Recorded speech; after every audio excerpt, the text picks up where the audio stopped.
Selamat pagi saudara-saudaraku yang terkasih di dalam Tuhan. Kita mau kembali datang hari ini untuk beribadah kepada Tuhan. Mari kita bersatu dalam doa. Tuhan Yesus, kami percaya bahwa Engkau Allah kami yang penuh dengan kuasa, yang tidak pernah terbatas oleh waktu dan tempat. Sekalipun hari ini Tuhan, kami masih beribadah berlainan tempat satu dengan yang lainnya. Tapi kami percaya Bapak, Engkau yang akan hadir di tengah-tengah ibadah kami, dimanapun kami berada, di setiap rumah kami, terlebih di setiap hati kami. Kuasai saja Tuhan hati, pikiran, dan seluruh tubuh kami, sehingga Tuhan lewat setiap pujian yang kami naikkan, penyembahan yang kami berikan kepadamu Tuhan, kami bisa mengasihi Engkau dengan segenap hati, dengan segenap jiwa, dengan segenap kekuatan dan akal budi kami. Biarlah Engkau saja Tuhan yang akan memimpin ibadah kami ini. Dari awal hingga akhirnya, kami mau serahkan hidup kami seluruhnya Bapak. Ibadah kami untuk setiap jemaat di rumah masing-masing pun, kami mau serahkan seluruhnya Bapak. Hanya ke dalam tangan kasih-Mu. Bekerjalah saja Tuhan, seturut dengan kehendak-Mu. Di dalam nama Tuhan Yesus Kristus. Amin. Kita telah menerima apa yang dijanjikan Bapak kepada kita, yaitu Roh Kudus yang akan memperlengkapi kita dengan kekuasaan yang dari tempat tinggi. Kehadiran Roh Kudus dalam diri kita merupakan jaminan bahwa Allah benar-benar akan memberikan kepada kita segala yang dijanjikannya. Dan meterai roh pada kita itu berarti bahwa Allah telah membeli kita dan menjamin bahwa akan membawa kita kepadanya. Inilah satu alasan lagi bagi kita untuk memuji Allah kita yang mulia. Sebab itu, marilah bersukacita karena keselamatan yang daripada Tuhan. Karena Roh Kudus sudah dicurahkan bagi kita menjadi kuasa yang akan membangkitkan kita untuk melawan musuh-musuh kita. Roh Kudus tercurah di tempat ini.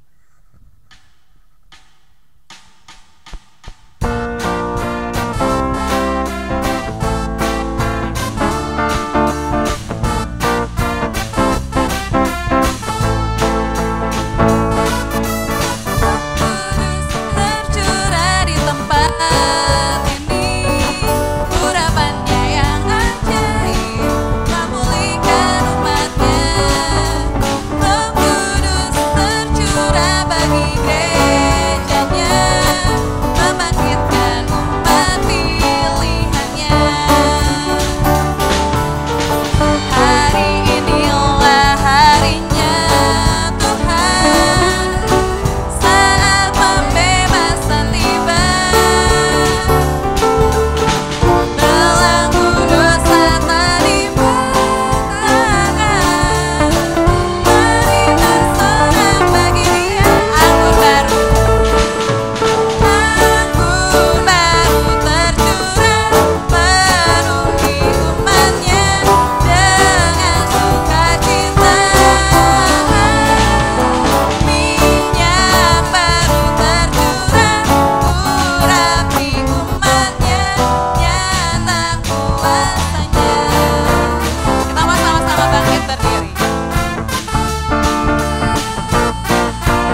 Kala berbunyi.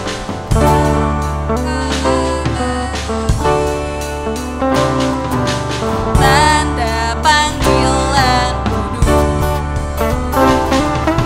dari seluruh bumi.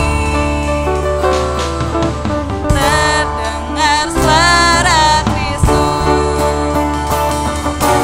Bangkitlah hai tentara Tuhan, kenakan senjatamu. Minyak baru telah dicurahkan, gerejanya dipulihkan. Kuasanya membangkitkan, urapan Roh bekerja melanda umat Tuhan. Saat datang menyembah, mujizat telah nyata, buktikan Yesus ada. Sekarang ini waktunya, majulah hai pemenang. Kuasanya atas kita, kuasanya membangkitkan, kuasanya membangkitkan. Urapan Roh bekerja melanda umat Tuhan. Saat datang menyembah, mujizat telah nyata, buktikan Yesus Raja. Sekarang ini waktunya, majulah hai pemenang. Kuasanya atas kita membangkitkan.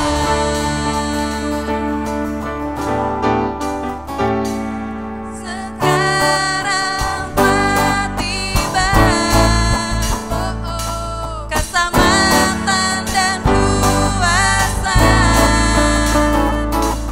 dan pemerintahan Allah kita. Kuasa Dia yang diurapinya, karena telah dilemparkannya para pendakwa. Sekarang telah tiba. Sekarang telah tiba keselamatan dan kuasa dan pemerintahan Allah kita. Kuasa Dia yang diurapinya, karena telah dilemparkannya para pendakwa. Oleh darah anak domba, oleh darah anak domba, oleh kesaksian kita, iblis dikalahkan, kuasanya dihancurkan. Oleh darah anak domba, oleh darah anak domba, oleh kesaksian kita, iblis dikalahkan, kuasanya dihancurkan. Oleh darah anak domba, oleh darah anak domba, oleh kesaksian kita, iblis dikalahkan, kuasanya dihancurkan. Oleh darah anak domba, iblis dikalahkan, iblis dikalahkan, kuasanya dihancurkan. Oleh darah anak domba.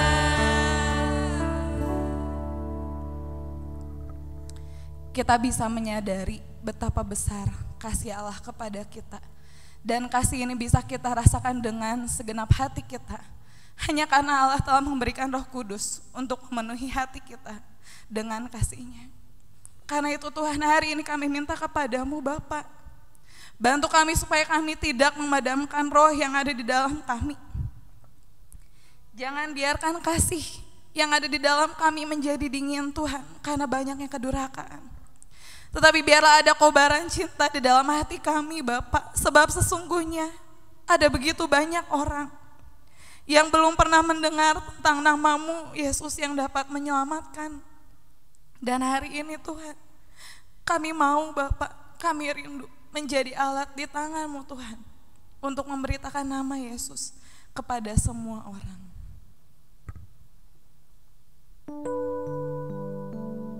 Siapakah yang dapat memisahkan kita dari kasih Tuhan? Sesungguhnya tidak pernah ada.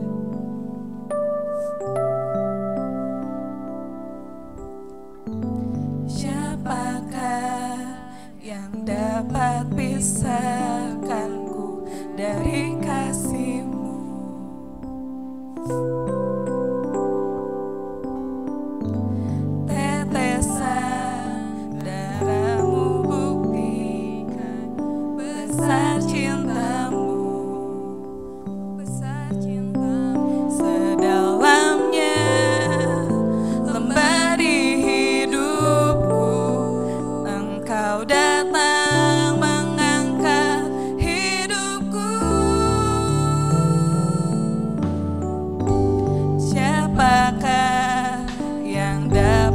Pisahkanku dari kasih-Mu.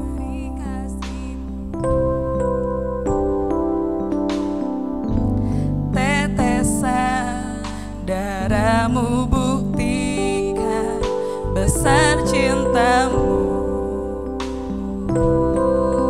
Sedalamnya lembah di hidupku, Engkau datang mengangkat hidupku. Biarlah cinta di hatiku terus menyala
walaupun mungkin hari ini keadaan kita seperti sumbu yang berasap, seperti tongkat yang terkulai, tapi biarlah kita mau minta Tuhan sendiri yang akan membangkitkan di dalam diri kita kerinduan untuk mengasihi lebih banyak lagi orang. Namamu selalu kusebutkan, selalu kusebutkan di dalam doaku dengan penuh penyembahan. Kasih-Mu senantiasa ku kenang dalam pujianku. Dengan namamu selalu kusebutkan, namamu selalu kusebutkan di dalam doaku dengan penuh penyembahan. Kasih-Mu senantiasa ku kenang dalam pujianku. Dengan kerinduan ku rindu, dunia pun merasakan kasih yang ku rasakan dari-Mu Yesus. Tuhan, ku rindu semua yang Kau lakukan membuat dunia mengerti. Kau menunjukkan ku rindu itu kasih.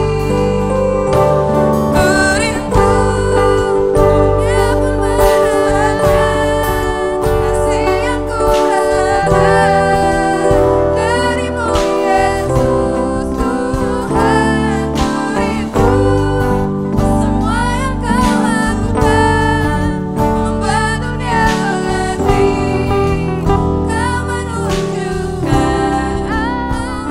Ku rindu, kita mau naikkan Mazmur kita.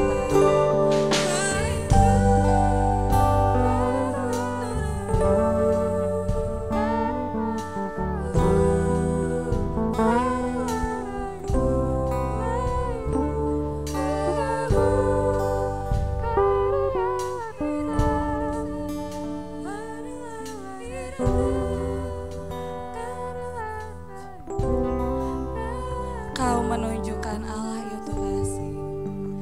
Kau menunjukkan Allah itu kasih. Adakah namamu Tuhan adalah nama pertama yang kami ingat ketika kami bangun? Adakah namamu Tuhan menjadi nama yang utama, terutama, sehingga tidak pernah kami lupakan namamu itu Bapa?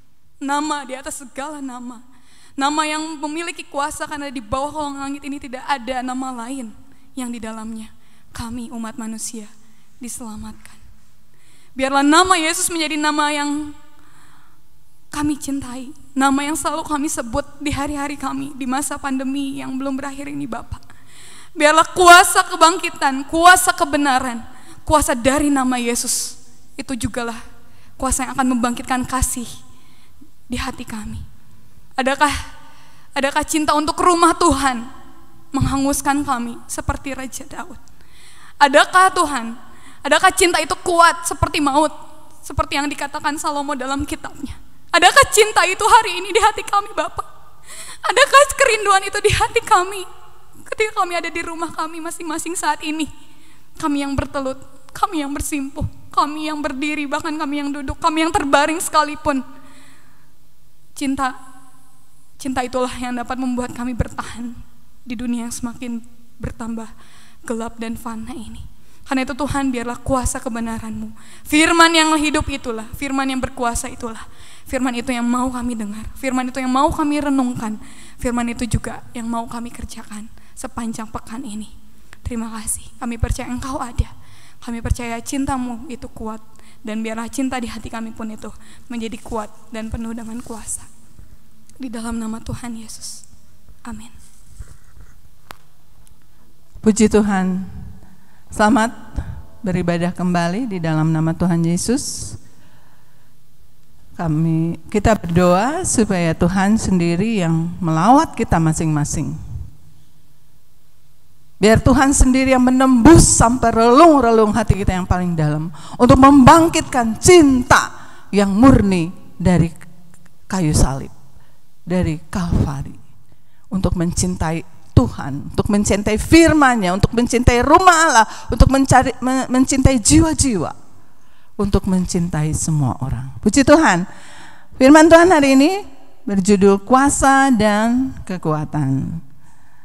Silakan saudara duduk dengan nyaman sambil roh saudara terus bersekutu dengan Tuhan. Ayat awal diambil dari Lukas pasal 10 ayat 19.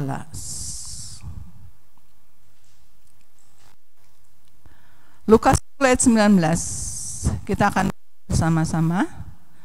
1, 2, 3. Sesungguhnya aku telah memberikan kuasa kepadamu untuk menginjak ular dan kalajengking, dan kuasa untuk menahan musuh, sehingga tidak ada yang akan membahayakan kamu. Haleluya. Ada firman seperti ini, bahwa Tuhan telah memberikan kuasa kepada kita. Apalagi kita yang sudah mengalami seperti peringatan minggu yang lalu, seperti di Kisah Para Rasul 2, saudara sudah mengalami hal itu, bagaimana Dia memenuhkan kita dengan Roh Kudus, membaptis kita dengan Roh Kudus. Apalagi saudara yang bukan hanya waktu itu saja bisa berkata-kata dalam bahasa yang lain sesuai dengan yang Roh Kudus taruh di dalam mulut kita, tetapi Tuhan memberikan karunia bahasa roh, karunia-karunia yang lain. Tuhan telah memberi kuasa, haleluya, untuk menginjak ular dan kalajengking. Artinya di sini ular dan kalajengking itu lambang dari kekuasaan iblis yang membahayakan. Bukan dengan sengaja kita menginjak ular dan kalajengking, kita akan kena resikonya, kita bisa keracunan dan bisa mati. Di Kisah Rasul pasal 28 ayat 3-5, di situ jelas pada satu hari Rasul Paulus kena gigitan ular beludak.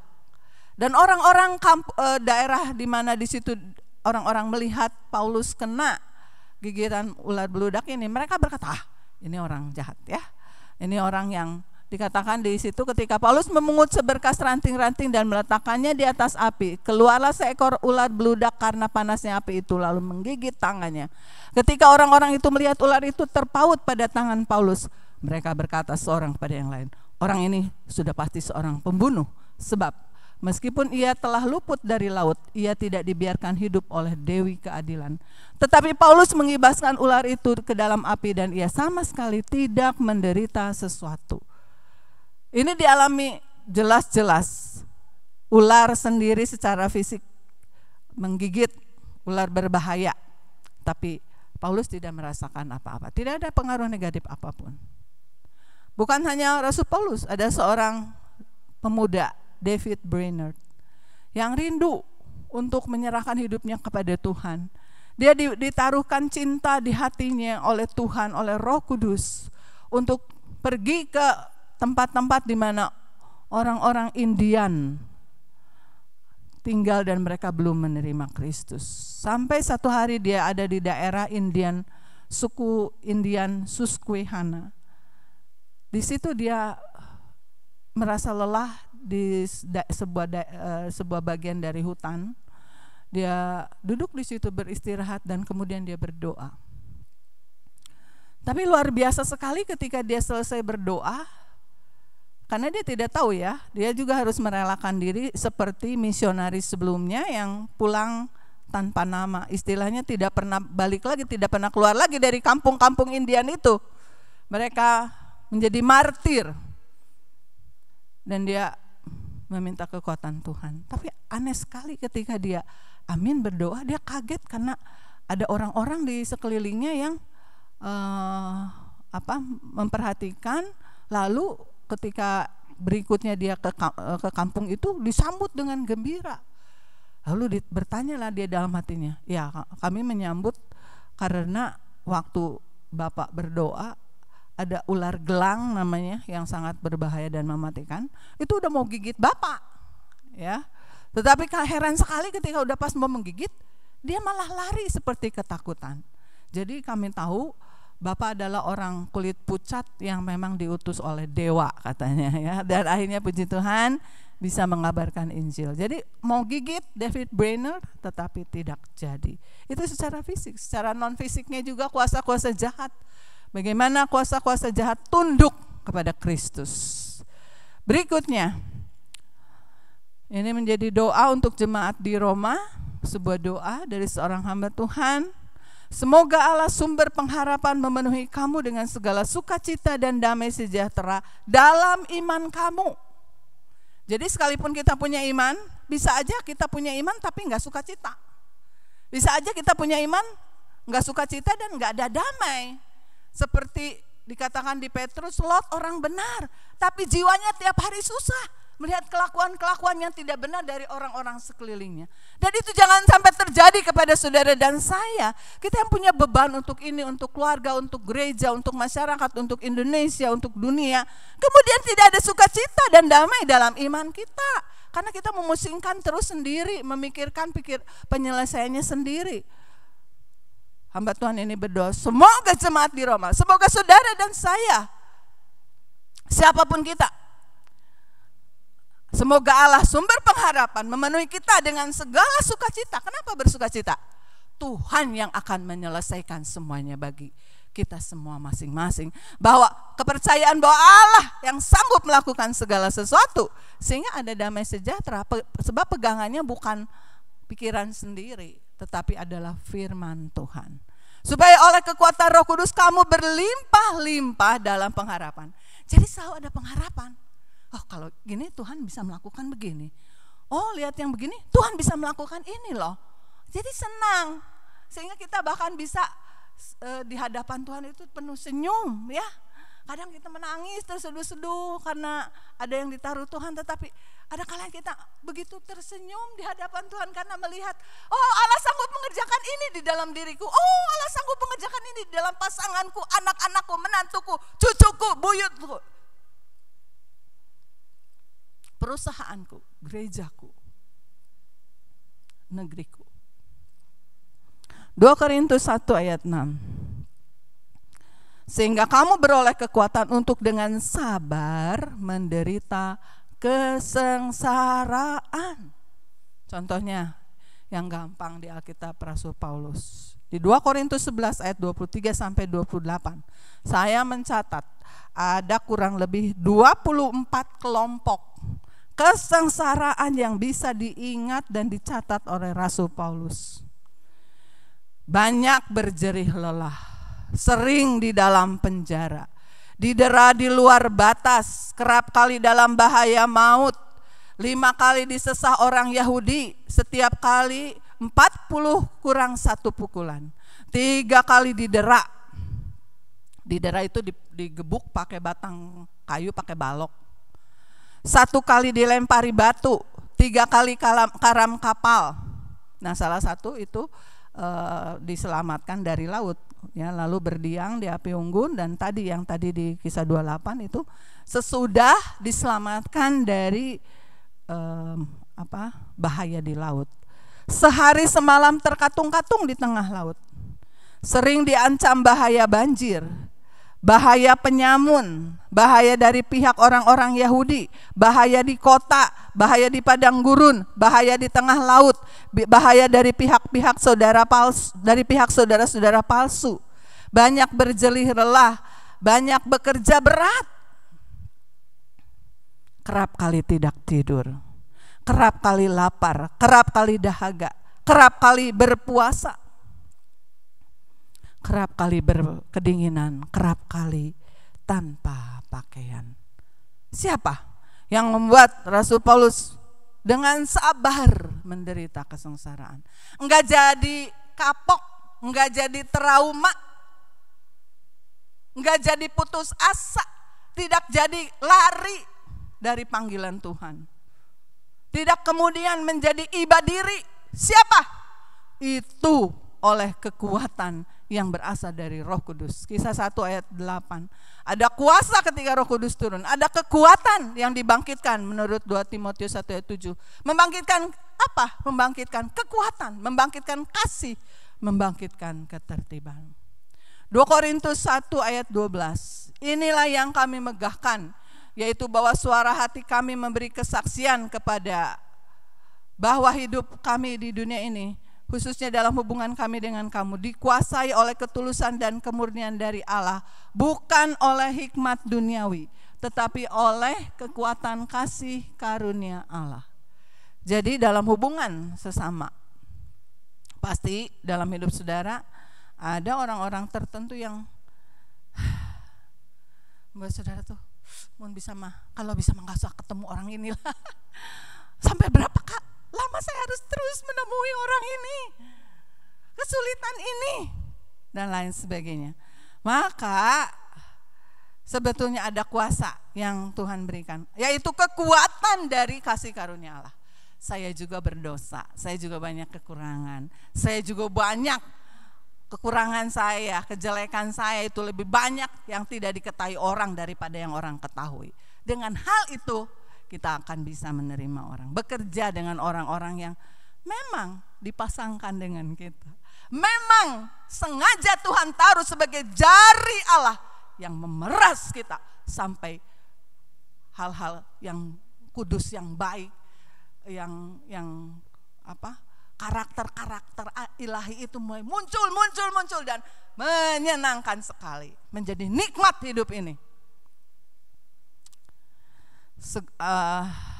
Bukan oleh hikmat duniawi. Jadi kalau dalam sesama dengan manusia, minta hikmat dari Tuhan, sehingga kita akan ingat kasih karunia Allah yang besar untuk kita, sehingga kita juga ingat kasih karunia Allah juga besar untuk beliau dan semua orang.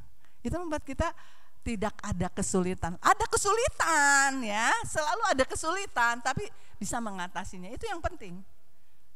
Yang paling penting adalah bisa mengatasinya, tidak sendiri tapi bersama Tuhan. Dengan firman yang terus ada di kepala kita, firman yang terus kita taruh begitu rupa, dicucukkan di kepala kita. Seperti mahkodat duri yang Tuhan pakai, dan itu menghasilkan pikiran Kristus, lalu melahirkan perasaan Kristus. Segala perkara dapat kutanggung di dalam Dia yang memberi kekuatan kepadaku. Itu hasilnya. Segala apapun itu. Mau di rumah terus, mau di kerja terus, mau capek terus, mau santai terus, tidak jadi membuat kita jenuh, tidak membuat kita berdosa, tidak membuat kita kehilangan tujuan, sukacita dan damai sejahtera. Oke, berikut Kolose 1 ayat 11. Dikuatkan dengan segala kekuatan oleh kuasa kemuliaannya untuk menanggung segala sesuatu dengan tekun dan sabar. Menanggung segala sesuatu dengan tekun dan sabar. Seperti halnya Rasul Paulus bilang, sering kali aku di penjara. Harusnya dia kan udah kapok di penjara, itu gak enak. Apalagi kadang-kadang dia dipenjarakan di tempat yang paling gelap. Penjara bawah tanah yang paling gelap. Kadang-kadang dia diberi makan, kadang-kadang tidak. Kadang-kadang ada yang memperhatikan, kadang-kadang tidak. Sampai dia akhirnya bertemu seorang dokter, Dr. Lukas yang menulis Kisah Para Rasul. Itu matanya sudah terganggu, kurang gizi dan lain sebagainya. Apakah dia jadi kapok? Tidak. Apakah dia jadi tidak tekun menulis suratan-suratan? 14, lebih dari 50% perjanjian baru dia tulis dengan tekun. Bukan pakai laptop seperti sekarang, bukan pakai kertas biasa, pakai mesin tik kuno seperti saya pernah mengalami, mesin tik yang kalau ngejebretnya tuh harus kenceng. Enggak, pakai perkamen, harus beli di tempat yang gelap sampai matanya kurang baik. Apakah dia tidak menjadi tekun? Tekun. Sampai selesai surat itu. Roh Kudus bicara apa di dalam hatinya, dalam pikirannya, dia tuangkan. Dia tulis. Entah untuk apa, dia hanya menulis saja. Dan puji Tuhan, dengan ketekunan dan kesabarannya, Tuhan mensahkannya menjadi bagian dari, Roh Kudus mensahkannya menjadi bagian dari kitab suci. Berapa di antara saudara yang punya keinginan untuk menulis tapi nggak jadi-jadi? Tulis untuk diri sendiri, tulis untuk anak-anak nih, ada nih remaja yang disuruh tulis untuk anak-anak. Ya, di Indonesia kekurangan buku anak-anak. Kami guru sekolah minggu kesulitan sekarang mau share lagu anak-anak, ya, yang bagaimana agak sulit.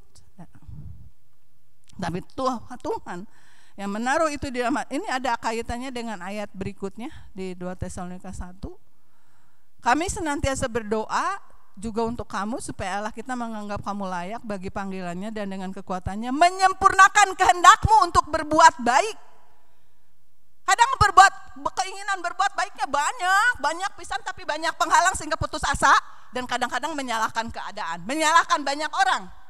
Tetapi bila kuasa Roh Kudus bekerja mengerjakan firman di hati kita, maka kekuatan dari kuasa Roh Kudus itu akan membuat apa yang baik yang ada di dalam hati kita itu terlaksana. Mau terlaksana sama orang lain, it's okay. Mau sendiri kita bersedia. Kalau saya melihat sesuatu dan kemudian saya berdoa, biasanya Roh Kudus ingatkan, udah kamu berserah aja. Nanti orang lainnya akan mengerjakannya tanpa kamu ngomong, kan bagus. Jadi mujizat buat kamu jawaban doa. Benar Tuhan. Sayang sekali saya nggak seperti George Muller yang rajin menulis jawaban doa ya. Kadang-kadang bukan berdoa khusus, tapi kadang-kadang berpikir saja, Tuhan sanggup melakukan ini. Mungkin orang lain. Dan itu puji Tuhan ya. Menyempurnakan kehendakmu untuk berbuat baik. Lalu apalagi menyempurnakan segala pekerjaan imanmu. Kita sudah mempercayai, mengerjakan bagian kita, berdoa, kadang-kadang sambil berpuasa kalau Roh Kudus yang memimpin.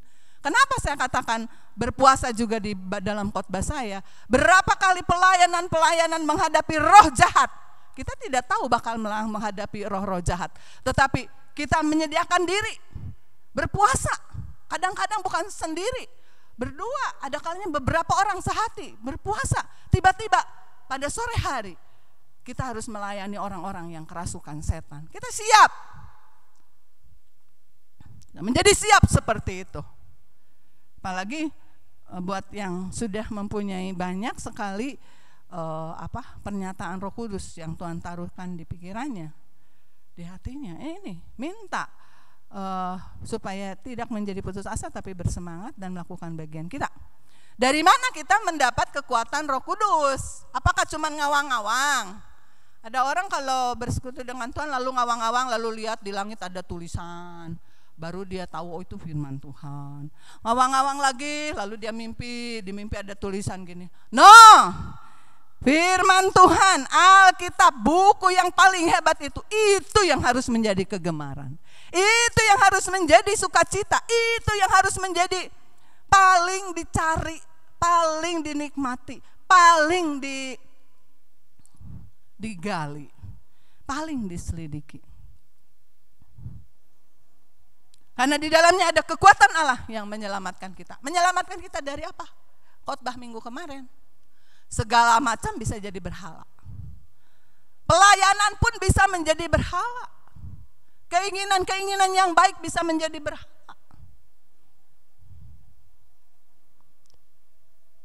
Nanti Injil sebagai kekuatan Allah akan menyadarkan kita. Ini sudah menjadi berhala.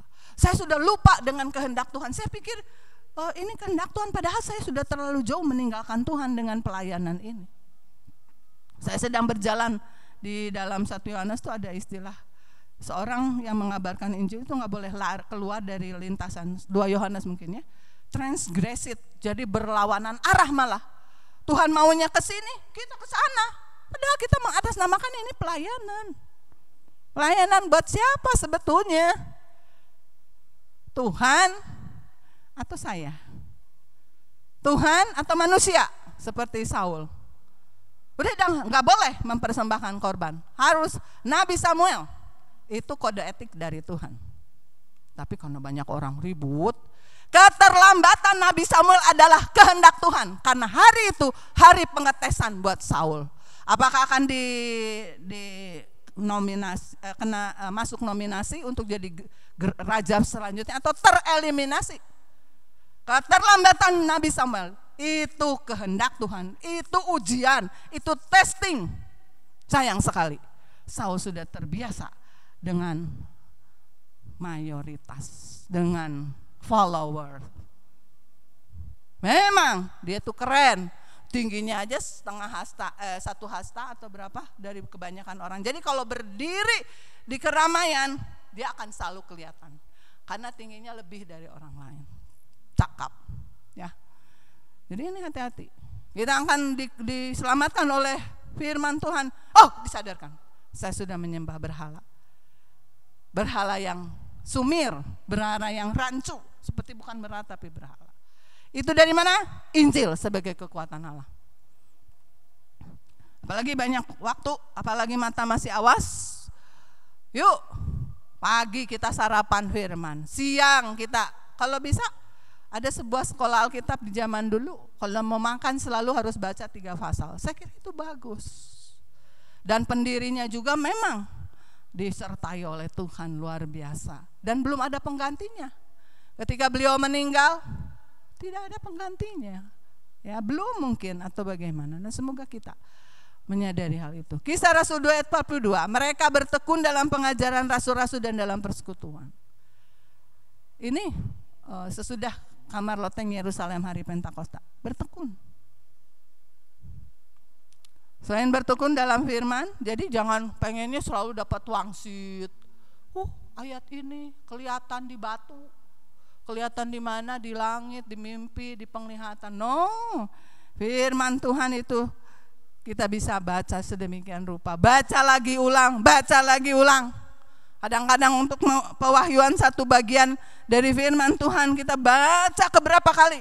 Kadang-kadang udah 30 kali kita belum menemukan pewahyuannya untuk kita taruh dalam hati kita. Tapi mungkin ke 31 kita dapat. Tapi kadang-kadang juga begitu kita pengen nyari sesuatu, begitu buka kita dapat. Bukan selalu harus begitu, ya.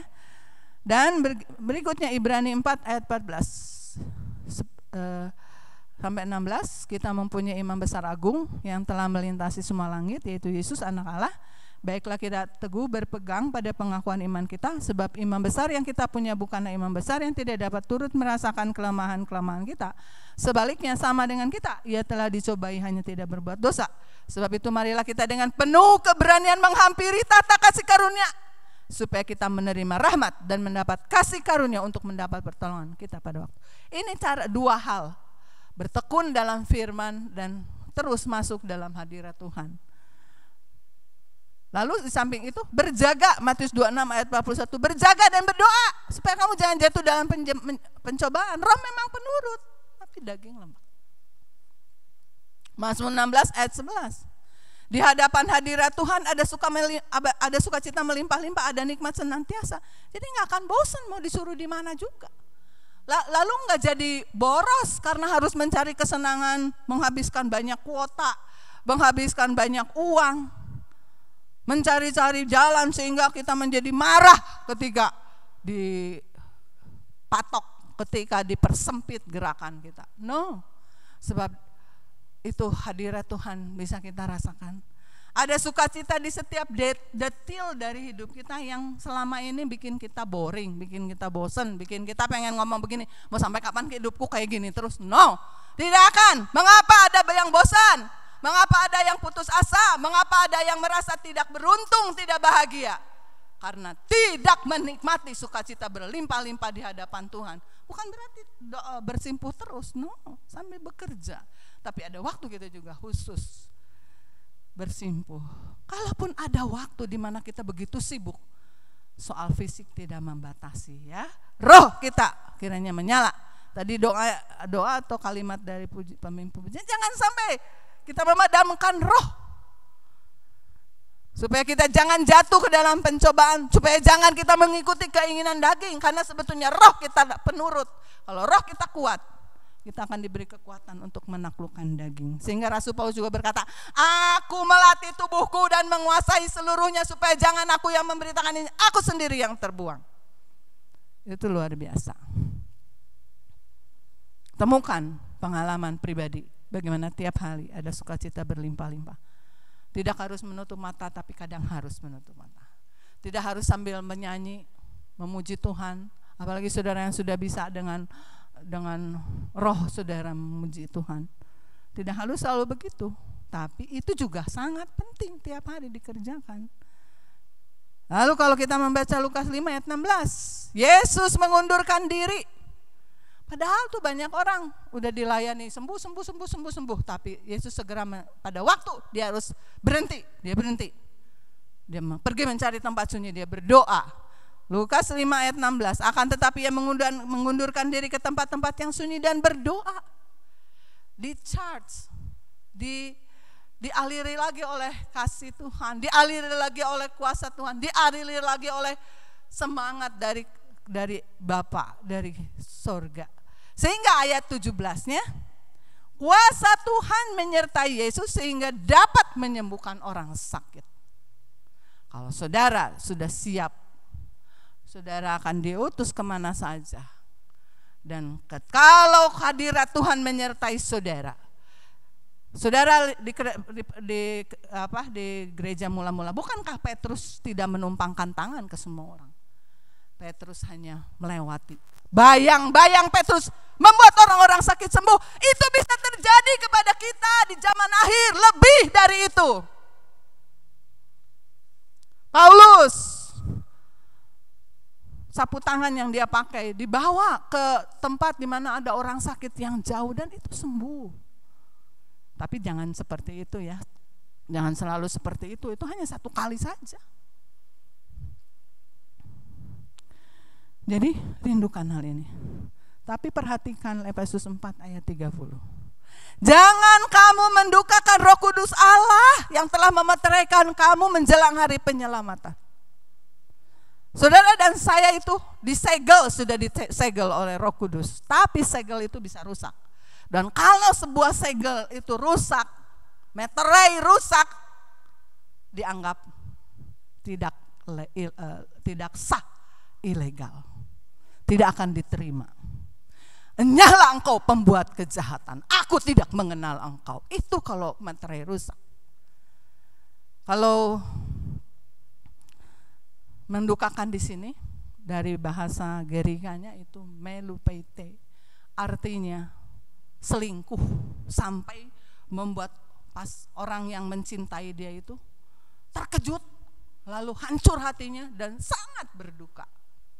Jadi mendukakan di sini ini dua orang yang saling mengasihi begitu kuat, tapi tiba-tiba syok karena salah satunya itu selingkuh atau berzina dan dia tahu itu.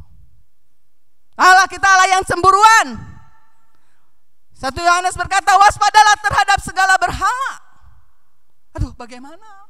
Saya juga pengen itu tahu berhala saya. Saya lebih senang dengan konten ini. Saya lebih senang dengan ini. Padahal belum tentu Tuhan setuju dengan konten tersebut.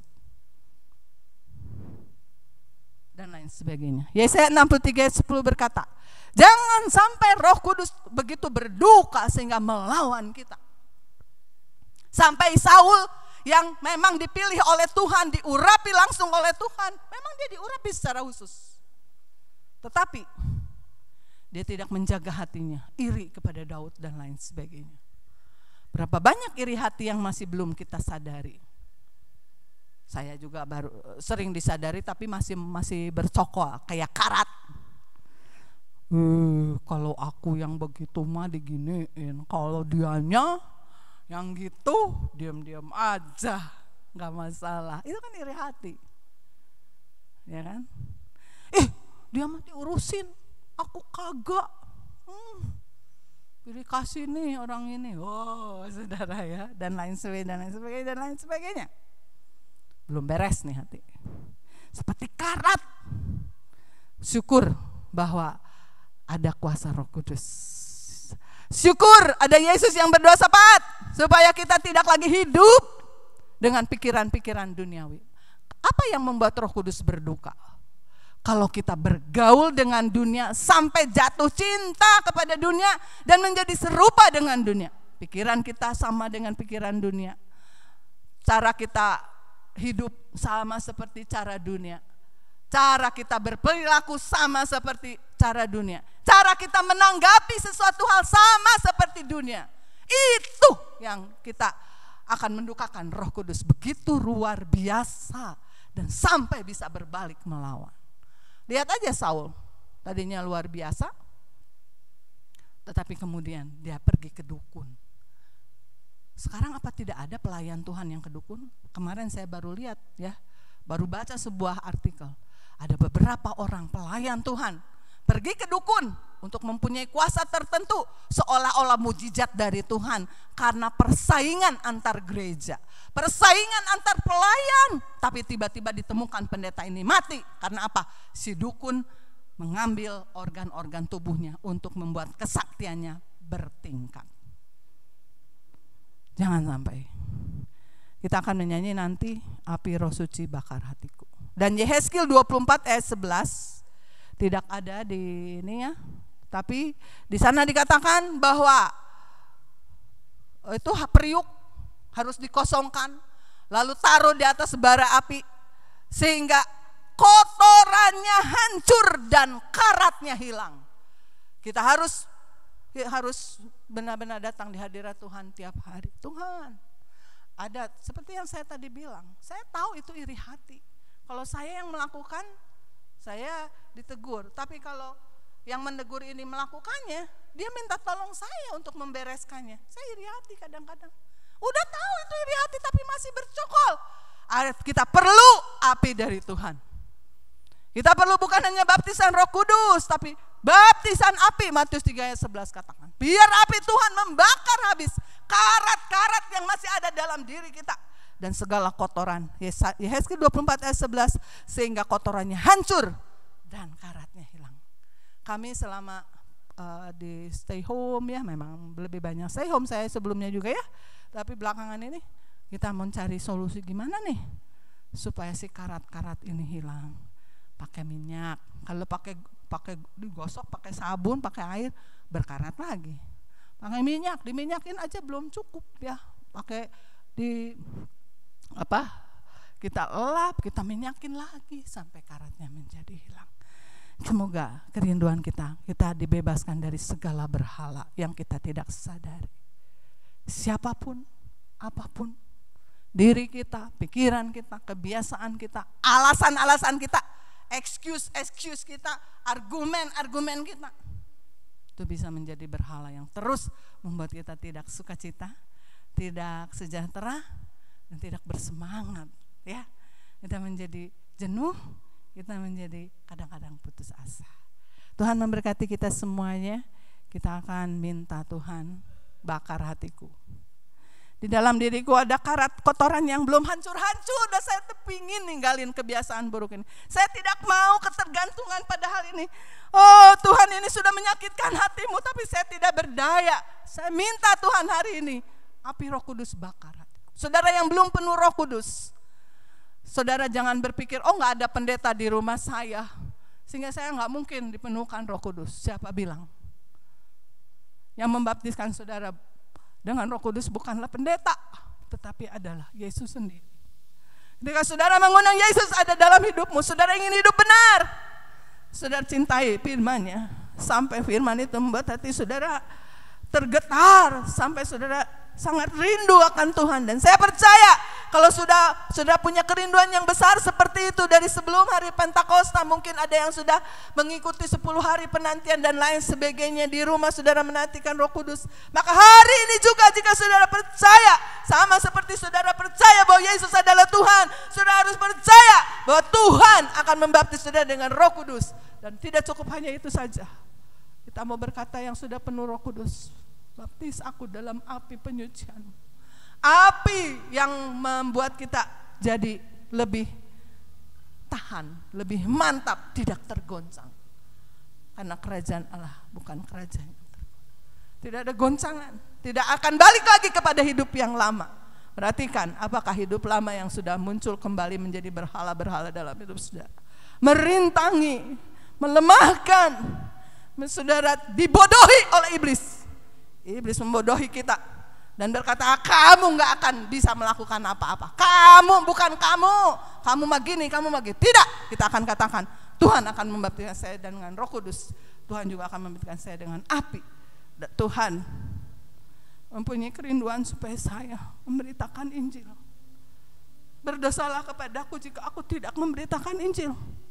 Aku belum tahu sekarang bagaimana. Aku belum punya keberanian, tapi aku mau. Dan saya percaya saudara akan diberi kesempatan untuk melihat mujizat.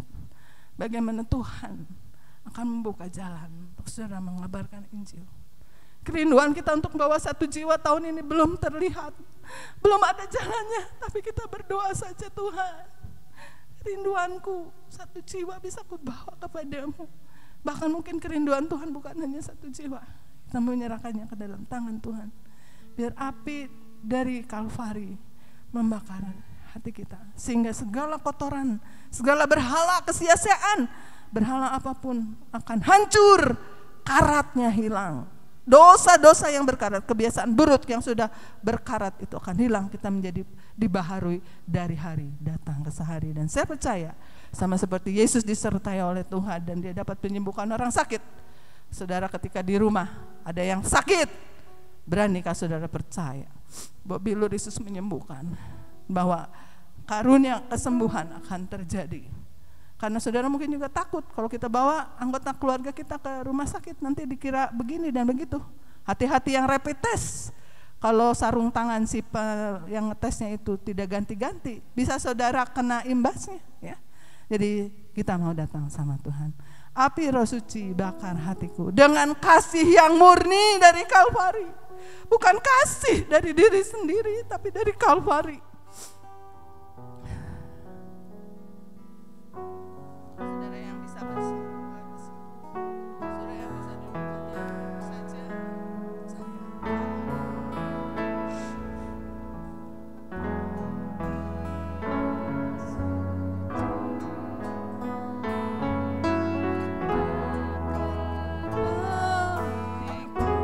Dengan kasih yang murni.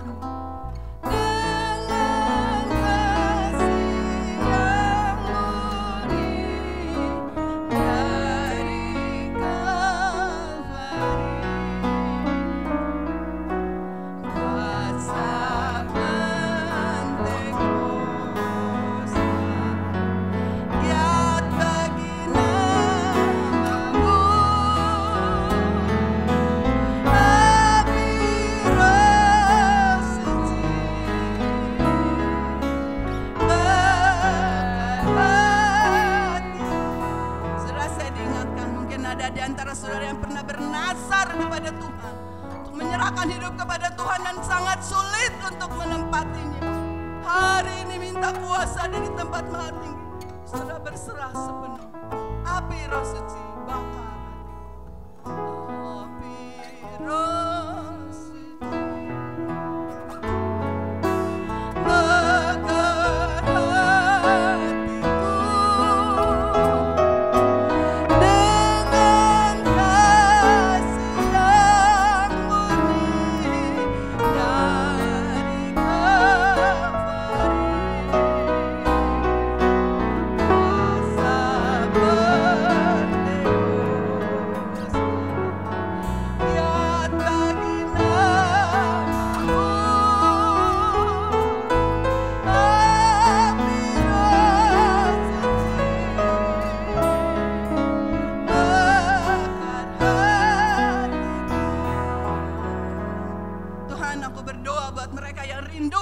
dipenuhkan dengan Roh Kudus.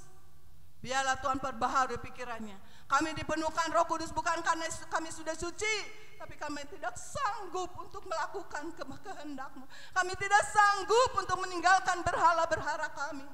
Tetapi kami percaya bila Engkau datang, maka berhala kesia-siaan akan hancur dengan sendirinya. Seperti yang yang dilihat oleh Gideon. Tuhan, Engkau sendiri yang akan jamah hati. Saudara-saudara kami yang begitu rindu hidup benar, begitu rindu hidupnya berkenaan kepadamu, rindu menjadi garam dan terang dunia, tapi tidak berdaya saat ini dimanapun mereka berada. Tuhan, Engkau yang akan lawat, Engkau sang pembaptis dengan Roh Kudus. Biarlah mereka percaya dan menerima lawatanmu dan menerima baptisanmu, dipenuhkan dengan Roh Kudus. Bagi kami yang sudah pernah mengalami, Tuhan, Lawatan yang ajaib membuat kami mendapat karunia-karunia Roh Kudus. Kalau banyak kekotoran dalam pikiran kami, kalau masih ada karat-karat yang terus Tuhan bercokol dalam hati kami, dalam pikiran kami, dalam kebiasaan buruk kami Tuhan, dalam segala hal dalam hidup kami. Bakar Tuhan, bakar oleh api-Mu, api Roh Kudus, api firman-Mu Tuhan, supaya segala kotorannya akan hancur dan karatnya akan hilang. Kami diperbaharui terus sehingga kami menjadi begitu suka akan firman-Mu, sehingga selalu ada di hadirat-Mu. Bapa, kami rindu seperti Engkau Tuhan, menyertai kami sehingga ada kuasa yang mengalir dari dalam hidup kami Tuhan. Ada banyak orang memerlukan kuasa kesembuhan, kuasa pembebasan dari pikiran, dari keadaan-keadaan yang buntu. Engkau menolong ya Bapak. Demikian juga kami berdoa buat keluarga Ibu Lea yang baru berduka karena Ko Happy, suami Ibu Lea, dipanggil pulang. Tuhan akan beri penghiburan. Hiburkan juga Tuhan pemerintah kami, Presiden Joko Widodo bersama seluruh jajaran menteri dan semua Tuhan yang ada dalam pemerintahan Indonesia, dari yang tertinggi sampai terendah, RT RW di sekeliling kami. Kau lawat satu persatu, beri kekuatan Tuhan menghadapi pandemi ini, menghadapi hal-hal yang muncul Tuhan di sekeliling kami. Kami berdoa buat Amerika, kalau ada kerusuhan dan lain sebagainya, kami percaya ada maksud Tuhan yang indah. Biar Allah melawat negeri itu dan kembali kepada firman-Mu Bapa. Demikianlah kami menyerahkan juga, kalau sudah ada Tuhan kelonggaran untuk kami beribadah, tapi kami yang ada di sini masih belum zona hijau Tuhan, yang biarlah kami menjadi lebih sabar menunggu sampai waktu-Mu tiba Bapak. Persiapkan kami untuk segala hal yang terbaik, yang sesuai dengan kehendak-Mu. Terima kasih Bapak, terima kasih Yesus, terima kasih Roh Kudus. Saudaraku, biarlah kita akan menerima dan bersuka cita menyambut rahmat Allah yang berlimpah-limpah dan yang disediakannya setiap hari. Mengucap syukur dan berbahagia karena kasih Yesus takkan pernah habis. Dan bahwa Roh Kudus tidak akan meninggalkan kita sampai kesudahan alam, asal dengan pertolongan Tuhan sendiri kita tidak mendukakan hatinya terus menerus. Terima kasih, hanya di dalam nama Tuhan Yesus Kristus. Sama-sama kita katakan amin. Tuhan memberkati, Tuhan menyertai kita selalu. Haleluya.